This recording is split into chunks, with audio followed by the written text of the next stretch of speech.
We are so thrilled to be partnering with Hinge. Hinge is the dating app designed to be deleted. As you all know, I'm a huge Hinge advocate as I met my partner of almost 3 years on the app. Even before meeting him, Hinge was always my go-to app because I met more relationship-minded people here and had some great dates. Clearly, I haven't been on the app for a little while, but I re-downloaded it to check out some of the new features. One that stood out to me was the voice prompt, my best friend's take on why you should date me, where your friend can hype you up. Not only does this make the profile creation less daunting, but it's not always easy to see your own green flags. So to test it out, I asked Yue some fun prompts to get her take on what I could put if I was dating again. So the first one, how long have we known each other? What was your first impression of me and how has that changed? Julie and I have known each other for almost 10 years. My first impression of Julie was that she's very social, but I've learned that she has a lot more depth to her beyond the social butterfly that she is. My next prompt, what do you think are my green flags?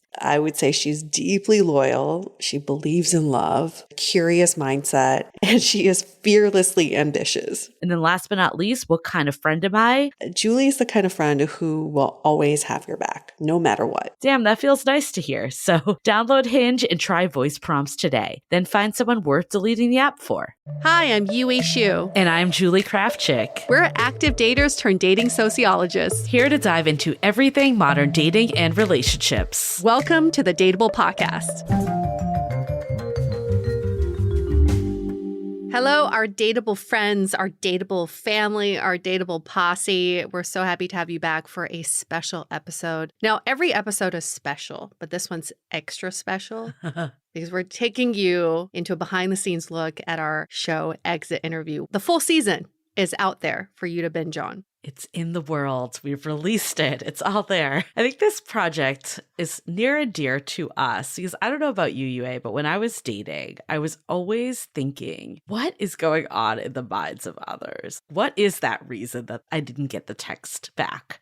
Or they didn't ask me on the second date? Was it something I did? Was it something going on in their lives? We really have no idea with so many people that we're dating what's up with them. No. So I think this is such a unique experience. And I'm so glad we were able to do it with more people because when we did it with Jason, right, it was so eye-opening at just how many misunderstandings there were. And we've seen that before when we've done these social experiments, even outside of Exit Interview, like when we send people on a blind date. It's like one person's perception is completely different. We always are like, did you guys go on the same date? Because we look at the world through our own lens, so there are just infinite ways to interpret someone's words, someone's actions. Why does someone do this? What are their motives? And if we keep spinning our wheels trying to guess what other people are trying to say to us, we're going to get nowhere because then we end up just echoing all the insecurities we have in our mind. But if we get it from the source, the person you're wondering about, then you can just kind of put that to bed and say, okay, now I know what their motives were. So we did that for 10 courageous daters on the Exit Interview. Brave souls. If you haven't had a chance to listen or don't know much about the show, just a recap. It's a separate show from Dateable. It's a limited series that we did in conjunction with iHeart. Every episode featured a different dater, and we would interview their exes, former flames, former crushes, sometimes their friends, about what went wrong. So now they can move on with their lives and find the love lives that they want. And the daters range anything from a single mom to someone understanding her sexuality to someone who's never been on a date before or claims that he's never been on a date before. Myth debunked. We went through the whole gamut, right,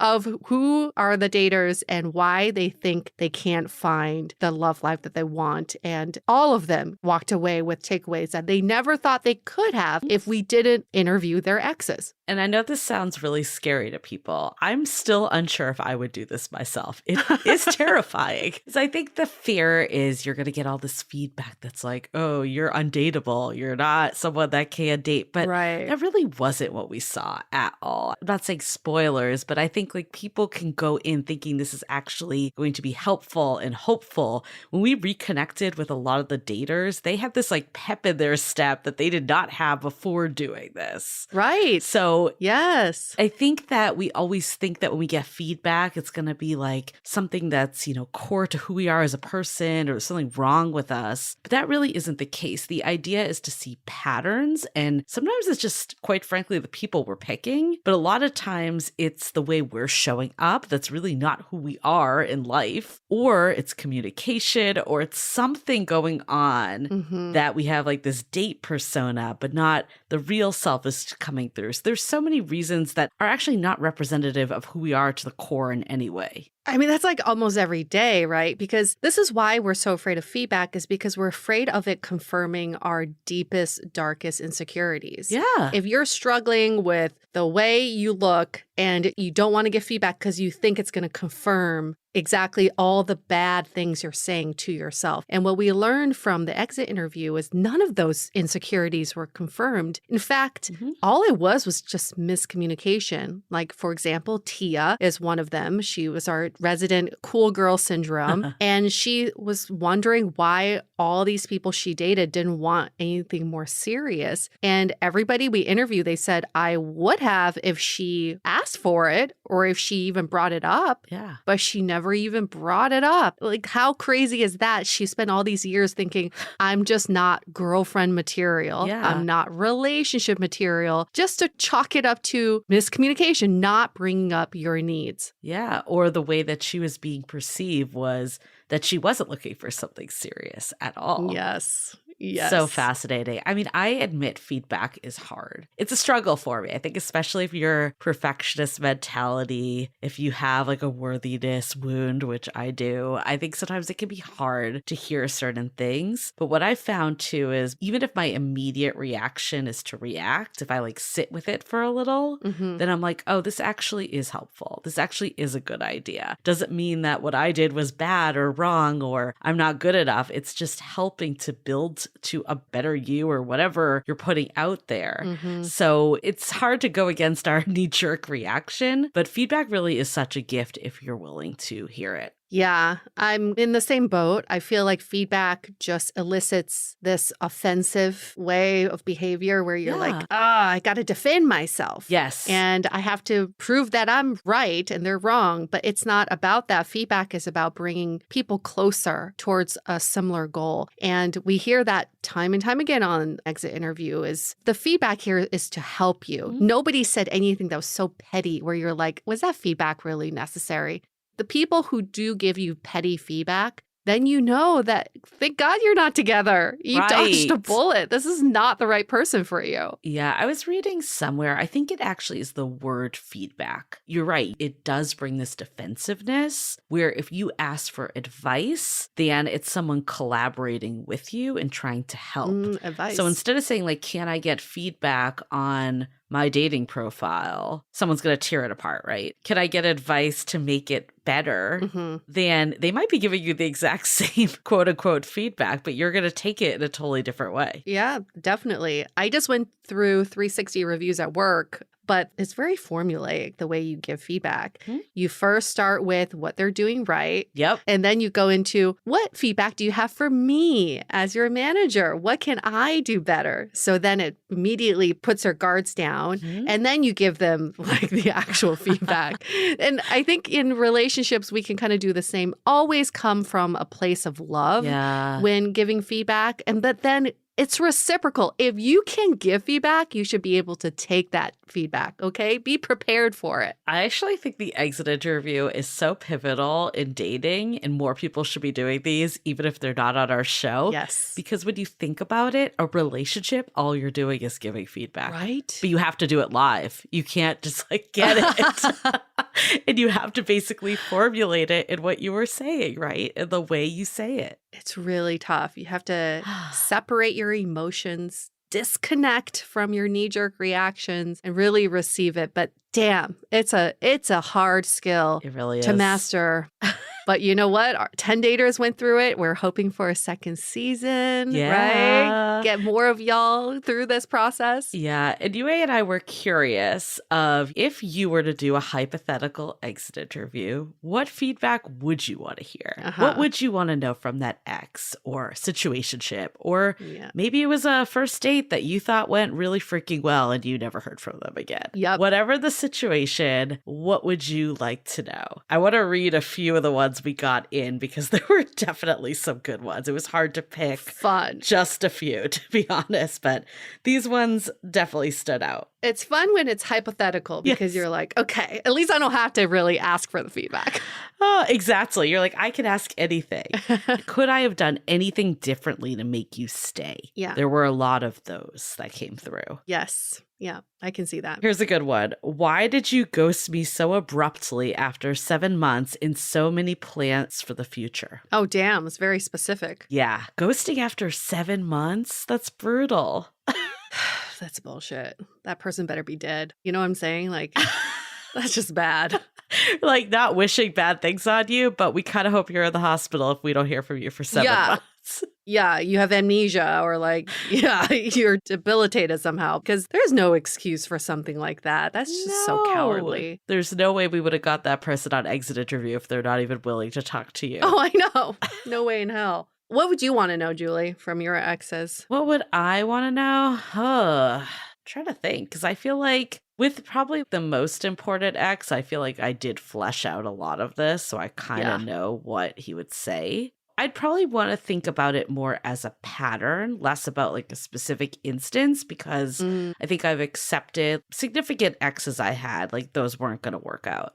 So I'd probably want to know what people thought were kind of the quality that stood out the most to them of what I could give to a relationship, just so I could like know, what was helpful to people along the way. And then also if there was anything that they felt like detracted from our connection. Did they ever feel that I did things that impacted how they viewed themselves or anything that I might have done without realizing? Because I wouldn't want to do that in the future. So I guess my answer would be anything that I could apply to my future relationship by learning from the past. How very mature and productive of you to think in that way. I get a little petty. I'm like, if I didn't end the relationship first, do you think that you would have wanted something more?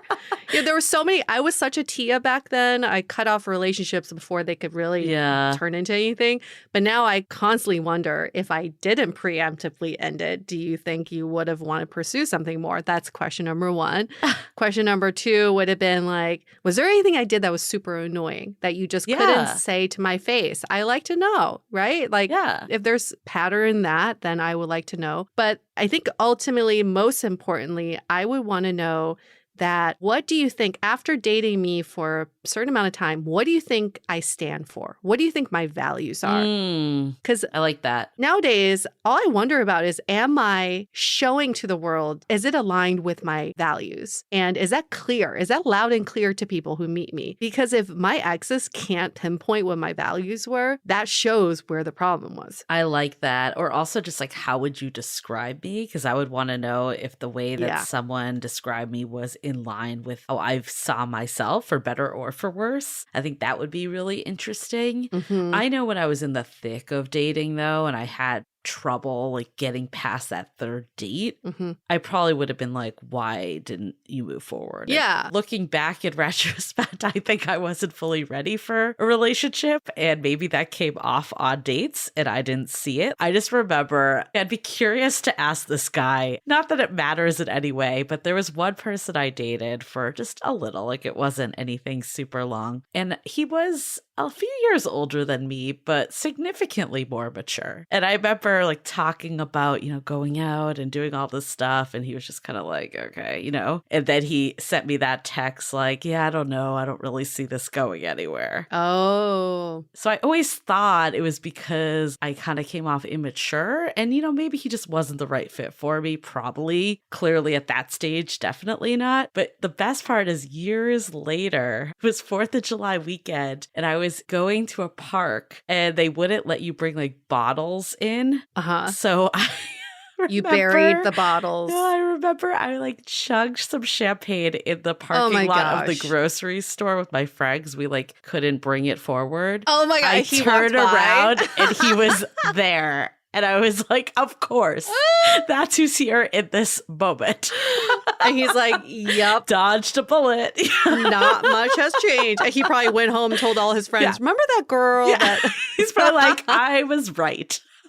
I thought you were going to say, because you know how people in San Francisco, before music festivals, they go the day before and bury alcohol throughout the park, for outside lands. It's a thing because alcohol is so expensive. You can't bring anything in. So people bury them before the concerts start. And then they, once they're in, they just have to remember. I thought you were going to say he caught you burying alcohol. I don't know. They're both equally up there. That's equally as bad. That's pretty damn bad. Yeah, but you're right. Who knows though? Right? You're thinking that he might have thought that. Maybe he was like, maybe he was like, she's really conservative. Or maybe he just met someone else. That's the other part, is you never know when you're falling in. You never know. Remember the infamous person that ghosted me that you found on Bumble? I think about him all the time. Yue set up her fake profile, found him. I'm still shocked you found him. I've never been more invested. It was not even someone I went out on a date with. I was so invested in this guy. But now we realize through heavy stalking that he is engaged to someone that he probably met actually before me. It was the same girl. Yeah, it was someone that he met before me. So you just don't know where people are at. Maybe you're taking a break. You just can't compete with that, right? I know. I took it so personally, right? Well, of course you took it personally because you had such a great date. You thought there was a great connection. You were physically very attracted to him. So it didn't make sense why he would make plans for a date and then just completely ghost in communication. But I get it. Sometimes, I hate to admit this, but sometimes we are other people's fluffers for blossoming relationships. You don't know. Think about it as you're paying it forward because you allowed them to see how much they truly like this other person. And I'm happy. I'm happy for him, right? He ended up with who he was meant to be. Yes. I ended up with who I was meant to be. Yes. It all worked out. Out. Okay, here's a good one that we got from Instagram. Did you think of me before you cheated and decide to go through with it, or was I just not on your radar? Oh, damn. That would have been a good one. That one came with knives. It's stab, stab, stab. Yeah, Wait, okay. Here's a good one. Did you ever figure out why I left you at the airport? This is like a ghoster. Oh, wow. We should do an episode with these two. I know. I love this. This person just send us the name of the person that you left at the airport. We'll have them on the next season and we'll get you as one of the people that talks about them. Hey, casting call right now. Were you left at the airport? DM us now to be on our show. You know who I'd love to interview? This is a throwback to early season. We had one of our friends on that was on a date with someone. They went to a corn dog festival at a food trucks. The guy left to go to the bathroom. Right. And he never came back. The bathroom bail. The infamous bathroom bailer. I'd love to hear what was going on in his mind. We do have his name. We could make this happen. Should text him, be like, hey, I know it's been 10 years, but... He's like, I'm still stuck in the bathroom at the corn dog festival. Well, he did text her to say that he went home, so pretty sure. Oh, that's right. Okay, pretty fine. sure he is long gone. There's probably 20 people he did that to. That could be a whole season. Here's an interesting one. Why did she ruin a good thing? FYI, she keeps trying to get me back. Yeah, okay. That one is pretty deep. Well, yeah, that could be also a theme on Exit Interview where the on again, off again relationship and why the person just can't stick around. Yeah. That's a good one. I've been there. Yes, you have. I feel like I don't know this person's scenario clearly, but it probably has more to do with her than it has to do with him if she's trying to get him back still. For sure. It's probably something For sure. blocking her in some way. Yeah. We also got one that just said, I've moved on. Don't care what my ex has to say. Oh, dun, dun, snap, snap. Here's a nice one, a nice sentimental one. What good things they've picked up, learned, or taken with them from the past relationship experience. That's very sweet. So That's sweet. the opposite of the spectrum. Yeah. On the nice spectrum. And then the last one I'll read today is, what's my worst feature for the sake of bettering myself? Ooh. It's kind of aligned with yours of what's annoying about me. Kind of the same. I don't know. I hope. Oh, feature though. I just start feature's thinking it bad. gets personal. Yeah. I feel like I wouldn't ask what's annoying about me. I just don't want to know. You wouldn't want to know? I'm not ready for the feedback. I would much prefer that one than what feature do Yeah, you feature. not like about? I don't want my ex to be like, your left eye. Really fucking annoying. Yeah, I would not want to do that. Oh my God. So many things. Do you think any of your exes or people you've dated, doesn't have to be an ex, would ever do the exit interview? Let's say hypothetically you had a casting agency like we did, Mm-hmm. call up your ex and be like, Yue Shu is doing this thing called the exit interview. Would you help her out and give the feedback? What do you think your exes would do? I think all of them would politely decline. They just would. I think all of my exes have moved on. So that's the positive. But I just tend to like personalities that don't like much attention. Yeah. And they would hate to be on a show and have their voices recorded. Oh my God, it'd be horrendous. My current partner would never do it. No, I can never see him doing never. it. He's never going to be on this podcast. Sorry, guys. Nope. Yue's probably not either. Hell no. Nope. And then my ex, the one from the UK, would never do it. My most serious ex would do it in a heartbeat. I know. He's been and I dying to keep be on saying the we show should for get him years. on the show. Because ironically, I've never met the guy. I know. I've never spoken Still to the guy. so weird. There was a brief thought that I had, and I was like, this is a bad idea. I had a brief thought. I haven't talked to him in over a year. I was like, would it be kind of interesting if Yue did an exit interview with him and I wasn't on? But then I'm like, no. Yeah. It would be interesting, but I don't want to do it. Yeah, I mean, he would totally do it. But the question then is, what are you trying to get out of it? Right? Nothing. Like, I And think it's like, you already know, I know. why it ended. I think it's more for him. Like, does he want to get the exit? I do the exit interview with you for him to listen to. That might be more helpful. And I was like, there's no good that could come out of this besides opening a can of worms. Other than, maybe entertainment value for our listeners, but not for your own mental health. Sorry, all. I care about you deeply, but there's only so far I can go. When we were interviewing Vince and Eureka from The One That Got Away on Amazon, and he was saying that they brought people from his past without him knowing, so that they basically scoured his Instagram and Facebook to see who's commented, who's liked his pictures, and then reach out to these women and said, hey, do you want to be on this show? So I think that actually would be a more funny experiment. Funny as in funny for other people to listen to, is if we surprise you with the quote unquote exes. Well, yeah. Versus like you telling us who we talk to. We choose them for you. It's like when you get reviews at work, right? When you give the people, there's a better chance they're going to say something nice than if people pick some people at random. Could be more interesting. Could be that ex that you didn't want us to call. Right. The ex or like the one you ghosted and you forgot about. Yeah, that would be good. On that show, remember there was one girl that had a guy come through what they called the portal. That's how they came through. Still most underrated reality TV show ever. Yue and I were so very into that. We were like texting nonstop. We're binging the whole thing. Obsessed. Anyways, do you remember the one where the guy came out and was like, hey, and she was like, I have no idea who you are. Oh, yes. Yes. It was so awkward. She's like, hey, who are you? Yeah. He's like, study hall in college. You don't remember me? Like, what? I feel like that happened to a few of them. Well, one of our guests, Kyle, he was kind of a rando for the person that was on The One That Got Away. They met at a conference. Yeah. But ironically, as we talked to people from Kyle's background, he met a lot of people from conferences. I know. That was his way. So he's just like, yeah, this is totally normal. The girl's like, who are you again? I know.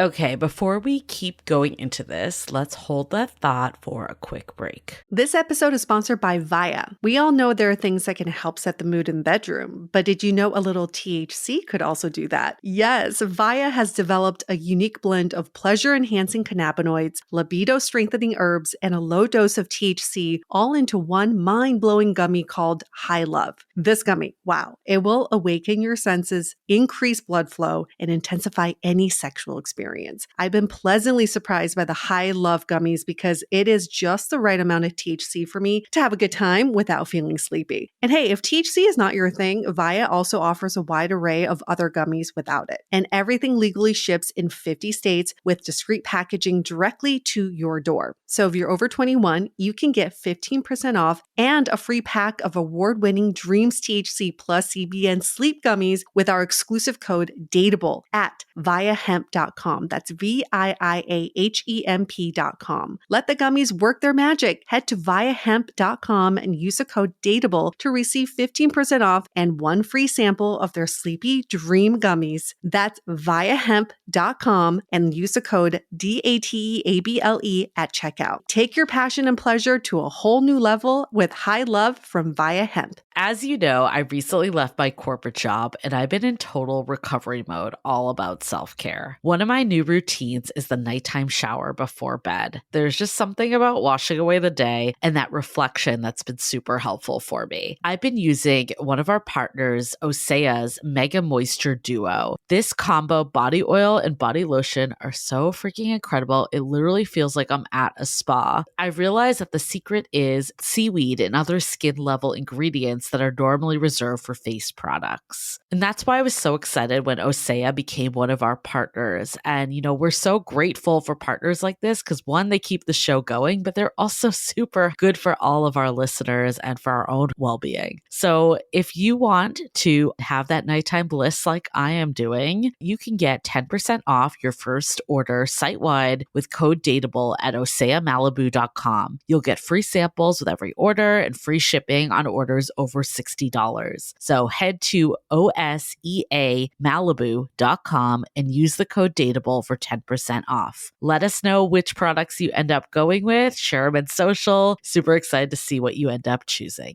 This episode is made possible by Armoire. Armoire makes getting dressed easy. With a clothing rental membership from Armoire, build the perfect wardrobe with brands that are high quality, unique, and recommended just for you. All you have to do is take a 5-minute style quiz and select items from your dynamic, personalized closet. The styles show up at your door in as little as 2 days. Then when you're ready for new clothes, just swap them out. Listen, I live in Southern California. There is absolutely no need for puffer coats or any sort of those winter jackets. But when I travel anywhere else in the world in these cold months, I'm often burdened with the task of getting winter clothes. And now with Armoire, I can just rent my winter wardrobe. It's brilliant. Right now, our listeners can give Armoire a try and get up to 50% off their first month. That's up to $125 off. Just visit armoire.style/dateable. That is armoire.style, spelled ARMOIRE.style/DATEABLE to get up to 50% off your first month and never worry about what to wear again. Try Armoire today.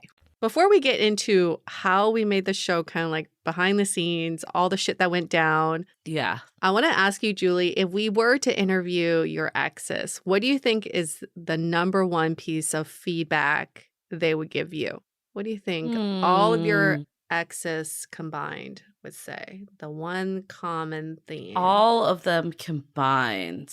Yeah. I feel like this is so hard because I feel like the person I was at different stages is so different. So I'll say that. But I think probably the one overarching was maybe to have more trust in them, that I would feel like I would get anxious and feel like they wouldn't follow through with things when they really did. That definitely was a recurring theme. And I am not sure if they felt it. I am just saying that. I'd be curious if they felt it because I remember being like, oh my God, is this date happening? Is it doing it? And they would just be like, yeah, I'll see you tomorrow at this time. Like it was no big deal. So I feel like there were a few moments, and that's something I've had to work through in my dating life in general. I think maybe my exes that were more serious would have caught on that I was feeling that way, like past dates and stuff. Probably they didn't see me frantically sweating it out, but I'm curious if they would have taken notice to that.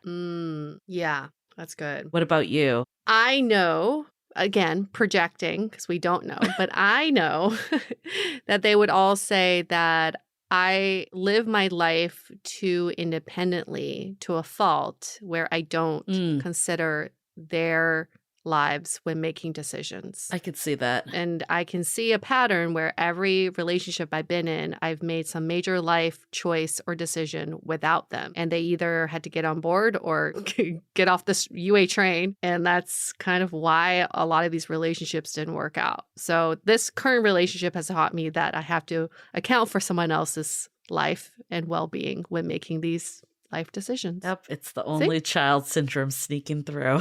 Yeah, it is. And just, the product of being independent and single for so long that you're like, wait, this is my life. Like, why do I have to think about someone else? I feel like I'm guilty of that sometimes too. Even my current partner has called me out before of don't let your alarm go off 20 times because I'm trying to sleep. Or can you let me know when you're recording so I can use the bathroom?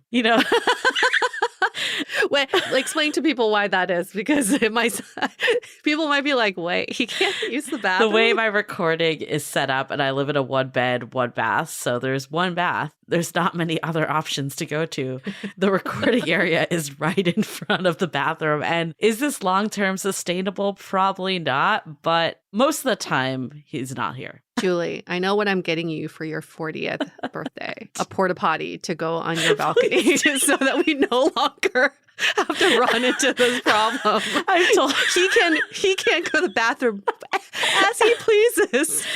Honestly, all he asked was that I share my Google Calendar with him so he knows our recording schedule. And I'm like, easy enough. But it's stuff like that sometimes you're right. It's like you've been single for a while. Yeah. You don't think about that. And it's an easy ask. But that's what I mean by like feedback is continuous through your relationship. And the art of giving it is something that both of us had to learn of how do each of us operate. How do we deliver that feedback in a way that helps the relationship, makes the person want to do the feedback or politely say no. What we learned from therapy is you can say no to the feedback. You don't always have to do it. So it's a lifelong skill, that's for sure. That's why we need a second season. so badly. Hint. Okay, so we also asked you, what are your burning questions for us when it comes to exit interview? So Kate asked, what's the juiciest thing that came out of an exit interview? Juiciest? What do you think is the juiciest? Ooh. I still think the upgrade to first class one was like, maybe not juicy, but ridiculous. I kind of feel like Tia's, I don't want to give too much away, but the exit interview like reconnected with someone. Oh, yes. That's pretty juicy. Yes. We were not That expecting that when they revealed it. We were just like, wait, what? Like you're back in touch because of us? That's pretty juicy. Yes. And Kyle also had a reconnection. Yes. With Someone too after the show. Yeah, maybe that's the juiciest. Were there more exes asked for feedback and not aired? Oh, yeah. There were, I would say it was not too many exes as much. There was one that we had to cut just because there were too many people. And that was sad because we did want all their feedback. That was in Justin's. He had a lot of friends give feedback. Yeah. But I think the only ones that were really cut is if we didn't have enough exes to round it out. Right. Like if we had a person that was there, like there was one guy, remember we talked to a really very vibrant person. Remember the one that like they met at like a Green Day concert? Do you remember this? Yeah. That's another like behind the scenes is there were some because there were so many So recordings. many. So sometimes I did them solo. Sometimes Yue did them solo. I always wondered if people could tell because when I'm listening to it, I'm like, I've been asking a lot of questions, and where's Yue? Right. Oh, she wasn't there. Right. So that's kind of a behind the scenes, but we didn't air a couple when we just couldn't get enough of a story. Right. Or there weren't enough people or True. They only had exes that were very minimal information or someone they were just like, yeah, they're a great person. It's like, okay, what are we going to do? Yeah.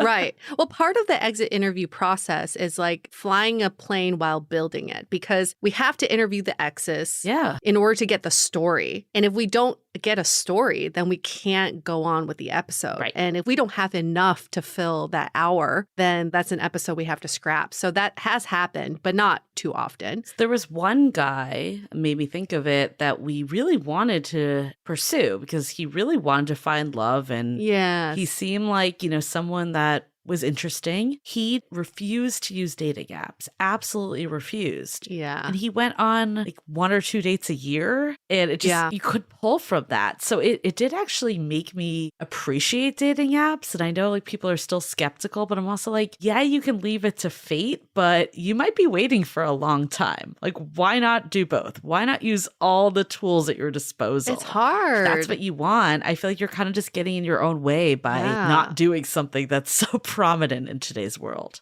I know. We really wanted to find the exes for him. And for some others who did make it to the final cut, is that their more significant exes didn't want to be on the show. Yeah.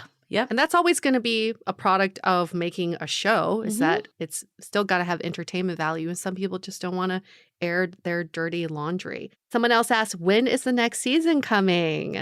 And then another person asked, how can we be on the show? Well, all very fabulous questions that we hope to answer for you very soon. You know what will help us is if you go to Exit Interview on Apple Podcasts, leave a 5-star rating, and then in the body of your reviews, ask these questions. Yes. When is the next season coming? How can I be on the show? Unlike Dateable, where we have full control, iHeart has full control of Exit Interview. So it's up to them whether they want to fund a second season, which I hope they do. When does the next season start? A good question, Randy. We're hoping very soon. Thanks, Randy. How did we find the participants? How did we source our guests? I want to give a major shout out to Abby and Katya, who we had for a bit of it. But Abby was our producer, and I'm still so amazed by her. She was just like the jack of all trades, or the Jill of all trades, whatever you want to call it. She was just, in there. She's messaging people. She found Anchi, which was a really great episode. This is the one that left someone behind in first class. That was his major ex. And honestly, he left. Yes, he left her in first class. Yes. It left her in economy when he upgraded himself in first class. And he claims he doesn't remember. Yes.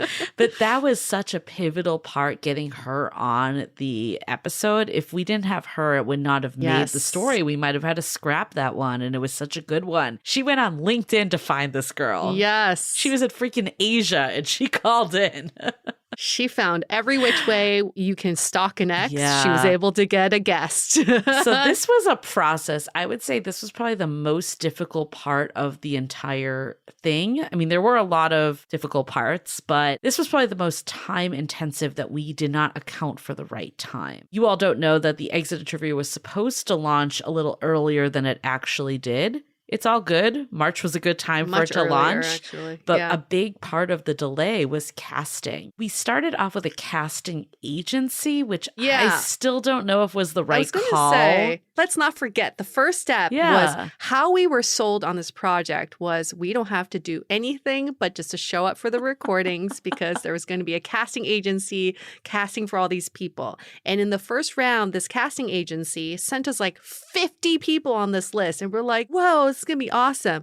As we went through the list, maybe like 1 or 2 really fit the show. And the other people just wanted to be, I don't know, quote unquote, famous on a reality TV show, which I don't know. I don't know how that happens if you don't never show your face. But still, like, this is what happens when you put out casting calls. Casting right? You're like getting to the people who are influencers or wannabe actors, etc. Yeah, it was. Yeah, they're not like really trying to get feedback here. They just want exposure. Yeah. So we scrapped that pretty fast, but then had to go pretty grassroots on the casting process. Yeah, and there were a few people that came in through the casting agency. So I don't want to say it was a total bust, but there were a lot of people that were not the right fit. But we did actually pull some from our Dateable audience. So that was really great. I wonder if people can guess who were the ones pulled from the Dateable audience. I bet people can. If you're in our community, you see them commenting sometimes. They were fabulous. Yes, we had a few that were from Dateable. And then this was a fun one. We had Deborah was actually someone that gave feedback to Chris. And then she's like, hey, I could do this. So we're like, great. And then she was a new subject. So it kind of was a snowball in that one. I feel like Justin and Tia, somehow Abby got connected to in the wilds. Like they were some networking connection or something. Yeah, there were a few. It was very interesting how it all played out. But honestly, if I was to look at the original list we got compared to how we netted out, I think we netted out so much better. Yeah. The diversity of people, the introspection of people, just the willingness to learn was so much better than I think what we would have gotten if it was purely people that wanted to be quote unquote famous. In our initial pitch to iHeart, we had to do this whole presentation with a deck. We came out with these personas of ideal storylines that we wanted to pursue. So the casting agency took that and tried to find people who fit the mold. So of course we wanted a reformed fuckboy. We wanted someone who was a single parent. You know, there were these personas that we were really looking for, but what is so magical about who we found in the final season was that some of them were not on our persona list. But when we met them, we're like, damn, we didn't think of this one. This is good. Like, this is really good. Some of them were. We did have a reformed fuckboy. Oh, yeah. Oh, yeah. Sure. We have a reformed fuckboy. Like someone on a boyfriend track. That's a great persona. Oh, my God, So yes. it just shows that there's so much more. But I do think what sold this show to iHeart was the diversity of personas we wanted to pursue to make it very relatable that, you know, everyone's going through this, no matter who you are. Yeah, you are definitely not alone. I think there's something in everyone, too, that people can relate to with their own dating lives. Yeah. And maybe even the people that don't strike you as the original people you thought would be more encompassing. I know I learned from some of the folks that on paper didn't appear that we had anything in common. Right. But I took some stuff away from it. So I think it's a really great exercise, not just to listen because it's awesome, but to listen to all of them because it will help your dating life. Then one last question. How can I be a guest if there's a second season? Well, I'm glad that people want to be guests because this was half the battle. So this is very exciting. Right. Well, we knew this too. With any reality show, you got to have an inaugural season so people can prove that this is doable and it's not that scary. And then you no longer have to source people. They just come to you. We hope that that is what will happen with our second season. Anything else that didn't air? We've definitely had some people turn off their cameras and change their names. So yes. Still to this day, some of these exes, I have no idea what they look like and what their real name is. We had a few change names. Yep. We've had some no-shows. And those a lot of no-shows. Oh, my God. You would be like, we're here. Nope. Yeah, every time it's just, it's a crapshoot. You're like, hey, maybe this person will show up and maybe they won't. I think the best one, you were not there for this one, Yue, but the guy that I was talking to, his camera was like in his nose. Like terrible angle.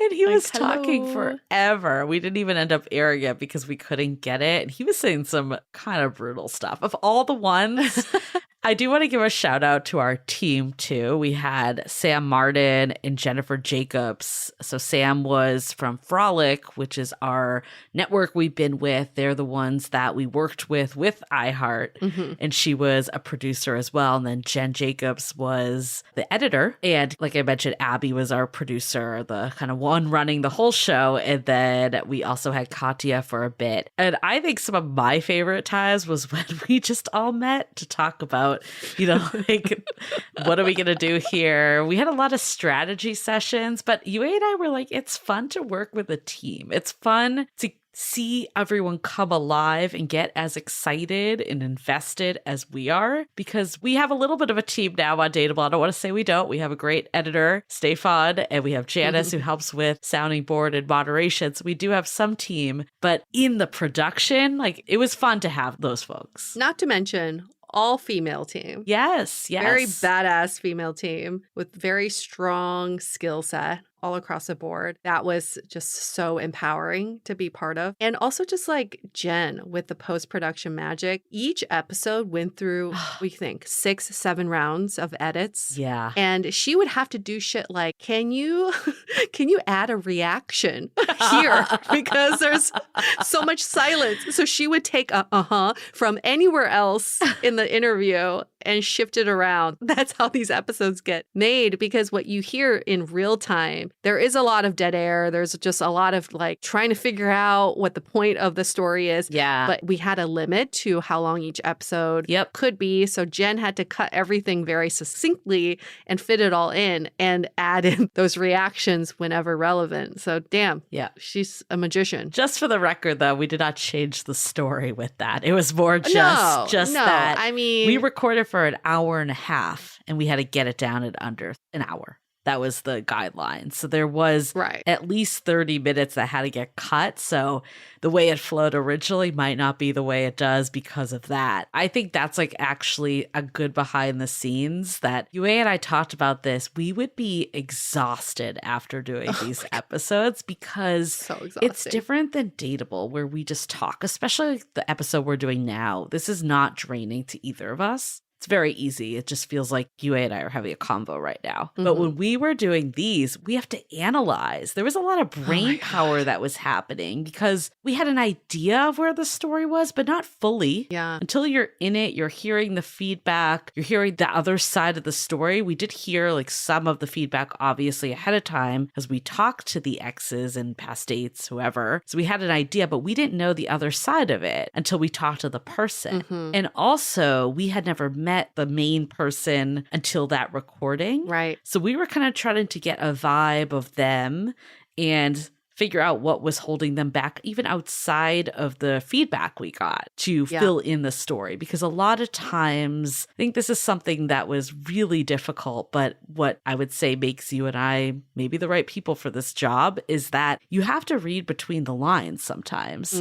What people say is part of it, clearly, but there's a lot of meaning. And then you also have to recognize patterns. Just hearing one person be like, oh, that person was annoying, like that doesn't do anything. Right. What is it, that's the underarching thing that actually is going to impact this dater? That was hard. Yeah. This is also why we did video, because a lot of it is nonverbal communication. Yes. Someone could be like, I'm totally fine, and look like they're about to cry. You're like, wait, your face is telling me a different story. Why is that? This is why this whole experiment and project is so nuanced. What you hear is such a beautifully, cleanly packaged 12-episode series, but it was a very messy story-finding process in it all. And we didn't know the dater. We didn't meet the dater till after we met their exes. So she and I would have already an image of who this person was. Yeah. And then we meet them, and a lot of times they kind of surprised us. Yeah. It's just so fun. It's so fun to be on the side of it. We're so happy that we were able to sell this series to iHeart. We really hope for a second season, but we also hope to take this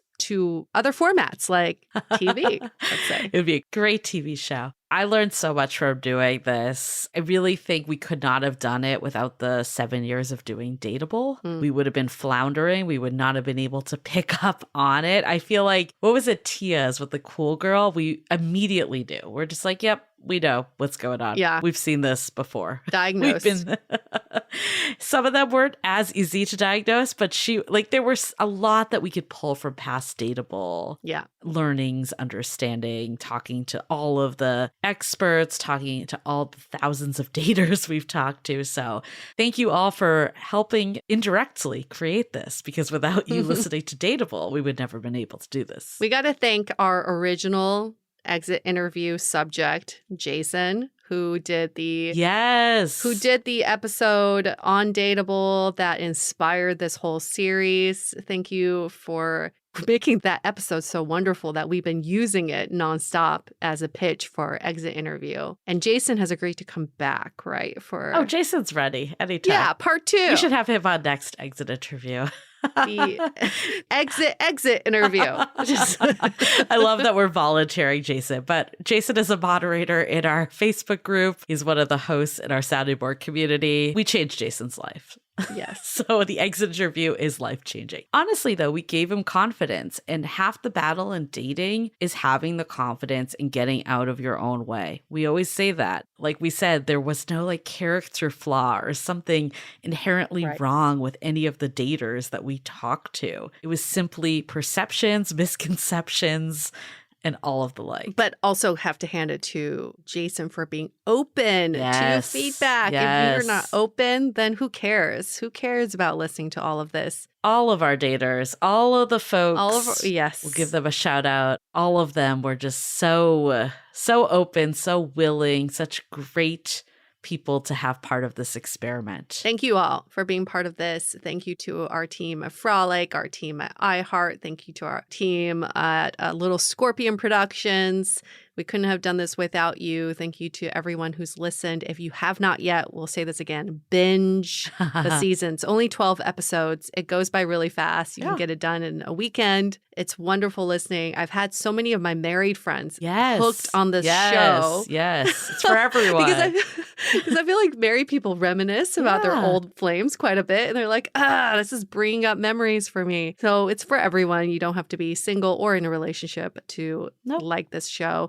And we are really begging you to please give us a rating review for Exit Interview and for Dateable. But right now it's critical for Exit Interview because this is, again, when iHeart will reevaluate if there's a second season. Of course, we love to help out more of you, get more of you on the show.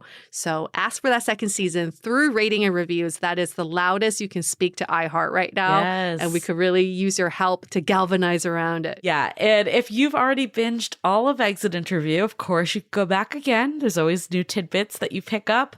But you can also go listen to the OG Exit Interview, Season 8, Episode 1. It's called Exit Interview with Jason.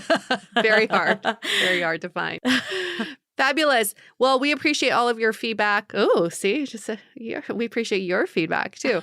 And your reviews. You can always reach us by DMing us on Instagram at Dateable Podcast or by emailing us hello@dateablepodcast.com. We are still continuing with Dateable and Brunch Talk every Wednesday and every Sunday. So that's not stopping, but why not add a third show to our plate? Let's just keep Exit Interview going. Let's do it. Keep it going. Okay. Well, hope you enjoyed this special episode, and we'll see you next week. And in true Dateable fashion, we're going to wrap up this episode. Stay Dateable! The Dateable Podcast is part of the Frolic Media Network. Find more podcasts you'll love at frolic.media/podcasts. You can follow us on Instagram at Dateable Podcast and visit dateablepodcast.com for access to all the episodes and our premium programs. Also, make sure to subscribe today if you haven't already on Apple Podcasts, Spotify, or your favorite podcast platform so you are the first to get all the latest episodes. And most importantly, stay dateable.